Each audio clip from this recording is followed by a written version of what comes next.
Hi, everyone, and thank you for waking up with us on this Thursday morning. I'm Jordan Schreier here with Lisa Bedeau, and we're just getting started with your news and weather to the top of the hour to help you plan your day.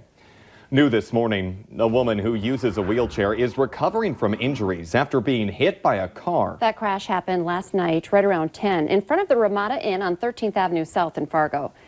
Police tell us the victim's injuries are not serious. The driver of the SUV that hit her was ticketed in connection with the crash. Also new this morning, 3 Americans are dead after the crash of a plane that was helping fight bushfires in the mountains of Southeast Australia. The C-130 air tanker went down in a ball of fire yesterday afternoon. The 3 victims all worked for a company contracted by the Rural Fire Service. There's no word on why their plane went down. We have some good news to pass on this morning about a North Dakota mom who was missing for more than 2 months. She's been found alive. Kara Maui was located yesterday by police in Dallas, Texas. A Standing Rock tribal official says Maui was found after police tracked a phone call she made to her family in Fort Yates. She had been missing since November 8th. Law enforcement believe that she may have been a victim of human trafficking. A North Dakota man has been sentenced to 10 years for the transportation of a child for the purpose of engaging in illicit sexual activity. On January 3rd, a missing 16-year-old girl from South Carolina was located via cell phone tracking at the Minneapolis airport. Airport security revealed she entered a vehicle belonging to 33-year-old Dustin Galileo of Wahpeton. Police later located the girl at Galileo's home. She told police she left her home in South Carolina and met Galileo at the airport, then drove to his house where they engaged in sexual activity. It is now 6:51 on our Thursday morning. Let's get a check of the forecast. And for some folks, it's real foggy out there, Lisa. Yeah, starting off the day with some murky conditions. You can kind of make it out here on I-94 near the Medina area. So we've got some conditions that are low visibility, but on top of that, anywhere where we have that fog with temperatures below freezing, there's the potential for some icing on some of those roads that we'll want to watch out for this morning too. So here's a look at our visibility reports. We're doing just fine right along the Red River, but it's west and east of there where we're having some problems. Cooperstown, visibility less than a mile. We've dropped suddenly in Devil's Lake at the airport there at a half-mile visibility reported and a 1.5 miles in Langdon. Over to the east, some low visibility too. Park Rapids is at less than 2 miles, and heading down I-94 toward the Alexandria area, we're looking at less than a mile visibility there too. In addition to the fog, there's some snow that may be reducing your visibility as well. You can see it's very light, it's isolated, but still it's something to be aware of. There's a little bit of it out to the west, but over to the east, Detroit Lakes down through Purim and just west of Wadena, maybe down to New York Mills, seeing some snow there stretching up to Park Rapids. And this is something that may fill in as we progress through the morning hours, and we'll be watching for that.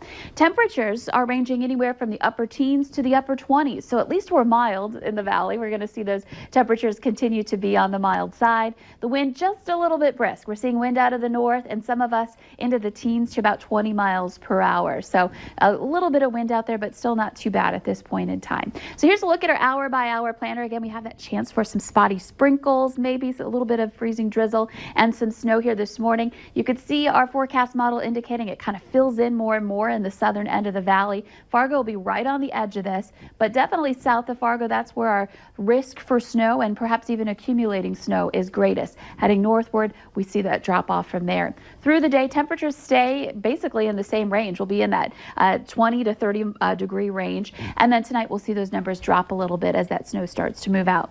Snowfall potential anywhere from nothing at all for a lot of us to maybe an inch to a couple of inches down in the far southern valley. And in your 7-day planner, that's about it. We're looking at quiet weather as we continue on into the weekend. Temperatures will be mild to a great weekend, especially in contrast to the last one. And now for a look at traffic, here's Devin Fry with the Valley Today's Traffic on the Move. Thank you, Lisa. We're going to go ahead and finish up this hour on I-29, heading northbound toward Grand Forks, an area which has picked up a little bit since we were here earlier this morning. Now, overall, the traffic flow started off fairly light today, but it's been building up a little bit as we get closer and closer to the start of school or work.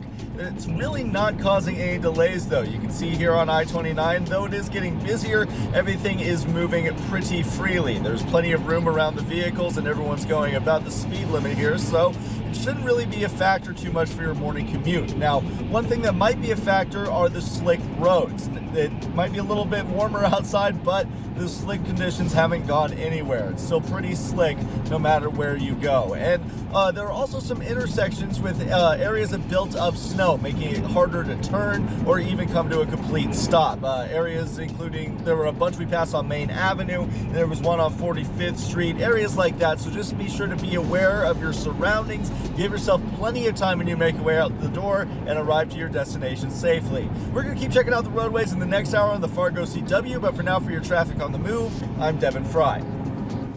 There are concerns over a hectic intersection near West Fargo Cheyenne High School. The question is, are stoplights needed to safely control the traffic flow? Students and parents say the high volume traffic has become a problem with more crashes at the intersection. But the city says adding stoplights takes careful consideration. Several parents are now taking to social media to call for the stoplights to be installed. Definitely, a stoplight would definitely help. Even my parents and people are, they've talked about it. They're like, why isn't there a stoplight in this area? The city is asking people with concerns to contact them. The Fargo School District will be issuing unilateral contracts to its teachers after the district's head negotiator said they've reached the end of the road for negotiations. The two sides have been at an impasse and were given recommendations from a fact-finding group, which hoped to find common ground. The teachers and board negotiators met last night, where the district says it offered teachers what the fact-finding committee recommended. That included a 2-year contract with salary increases of 1.5% the first year and 1.1% the second. Teachers said no to that and asked for more. It's not clear now what the district's contract will include. Talk of $34 million of new special assessments has neighbors in a West Fargo area concerned. But city leaders say nothing is set in stone. They say Monday evening's city commission meeting was only the first step in the process and that specials won't be levied against homeowners for another 4 to 8 months. The new assessments are broken up into 14 different districts. Now we have a complete list of the areas impacted and by how much. You can find that on the Valley News Live news app. Just click on this story. In our consumer alert this morning, don't click on the link. That's what FedEx is telling people dealing with a text and email scam.